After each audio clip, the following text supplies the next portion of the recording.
Netflix has dared to touch a sacred text. They've adapted my novel, The Three-Body Problem, for the screen. Fans are both excited and wary. This is understandable.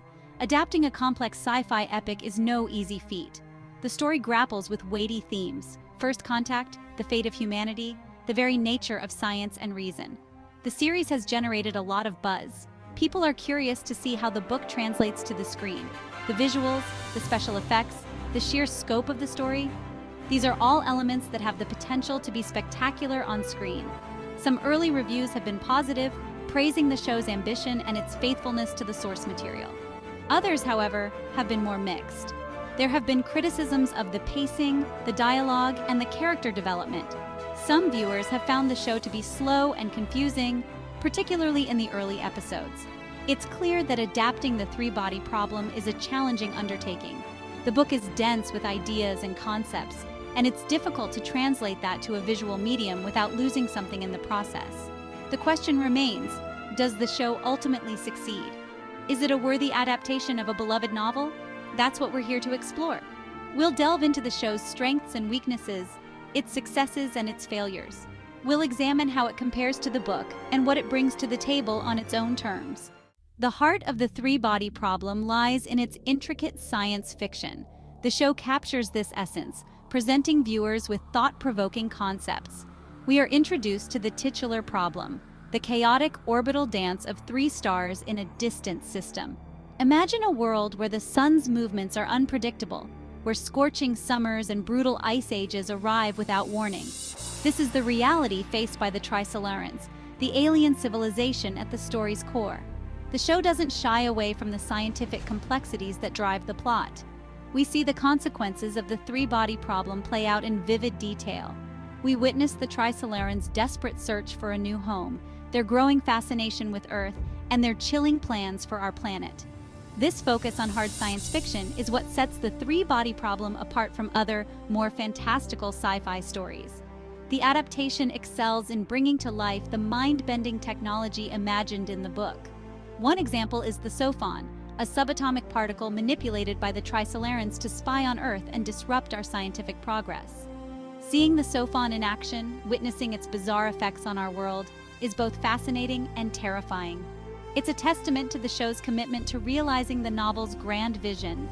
These elements, the hard sci-fi core, the exploration of alien motivations grounded in believable physics and desperation, are what make the show genuinely captivating. It's not just about spaceships and lasers, it's about the implications of scientific discovery, the potential for both wonder and terror that comes with exploring the universe. In this regard, the Netflix adaptation stays true to the spirit of the novel. While the show excels in its portrayal of complex scientific concepts, it stumbles when it comes to its characters. The characters, so vividly drawn in my novel, feel somewhat flat in the adaptation. They lack the depth and complexity that made them so compelling in the first place. This is a common pitfall in adaptations of complex novels. With limited time and resources, it's difficult to fully flesh out every character and give them the attention they deserve. For instance, Ye Wenjie, the astrophysicist who first makes contact with the Trisolarans, comes across as distant and emotionally muted. In the novel, her backstory, her motivations, her inner turmoil, these are all explored in great detail.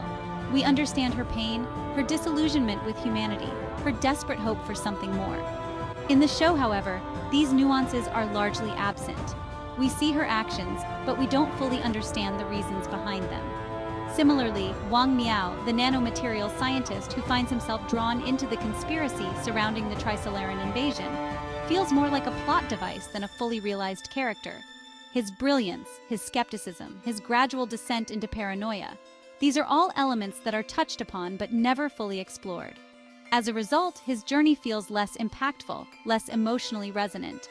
This lack of depth extends to the supporting cast as well. Characters who played pivotal roles in the novel are reduced to mere cameos. Their relationships, their motivations, their individual struggles, all of these are glossed over or ignored entirely. This simplification does a disservice to the richness and complexity of the source material. So, is Netflix's The Three-Body Problem a brilliant sci-fi masterpiece or a boring bust? The answer, like the universe itself, is complex. The show is a mixed bag. It excels in its visual ambition, its faithfulness to the novel's complex scientific concepts, and its ability to capture the sheer scale of the story. However, it falters when it comes to character development. The characters, so vividly drawn in the novel, feel flat and underdeveloped on screen. It's also important to consider the team behind the adaptation. David Benioff and D.B. Weiss, known for their work on Game of Thrones, are at the helm. Their involvement has sparked both excitement and trepidation among fans. While Game of Thrones enjoyed immense popularity, its later seasons faced criticism for rushed storylines and unsatisfying character arcs.